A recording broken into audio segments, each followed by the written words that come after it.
Today, we're digging into a stack of sources all focused on one person, Martin Scorsese. Specifically, we're using the new documentary series, Mr. Scorsese, as our guide.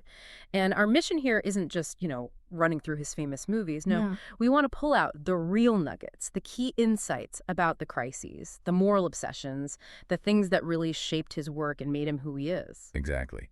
And this series, it really delivers on that. It's got this incredible intimacy. It doesn't shy away from the tough stuff, the near disasters, the high stakes. You really see the connection between Scorsese, the man who's surprisingly open about his own flaws, and the often dark themes in his films. Okay, that sounds fascinating. Let's unpack it. And well, just for the sheer drama of it all, we probably have to start with that moment the documentary talks about, the time he almost died in the late 70s. Yeah, that's right after New York bombed in 77. He pushed himself so hard. I mean, drugs, overwork. His body just gave out. He wound up in the hospital, severe internal bleeding. And he talks about it in the series, just says quite calmly, I was dying. Wow. It's kind of chilling to think we almost lost him then. Like, no Goodfellas, no The Departed, none of it. But then there's this legendary intervention, right, involving Robert De Niro. Right. De Niro shows up at his hospital bedside. But he's not there just for sympathy. He'd been trying to get Scorsese to make this one particular film. Scorsese kept saying no, but seeing him like that, De Niro basically laid it on the line. He said something like, what the hell do you want to do? You want to die like this? Get up, let's make this picture. And that picture was Raising Bull. That picture was Raging Bull. It sounds almost too neat, like something from a movie itself, but it's true.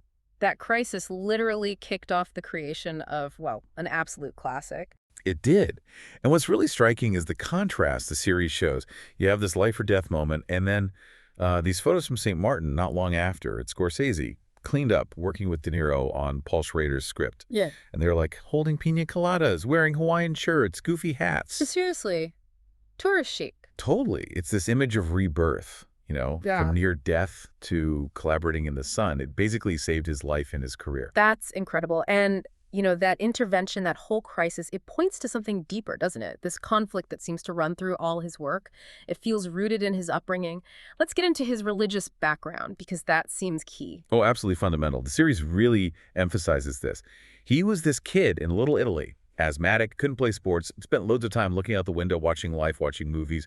And crucially, he actually studied for a bit to become a priest. That intensity, that sort of religious framework, it never really left him. It just got channeled into filmmaking.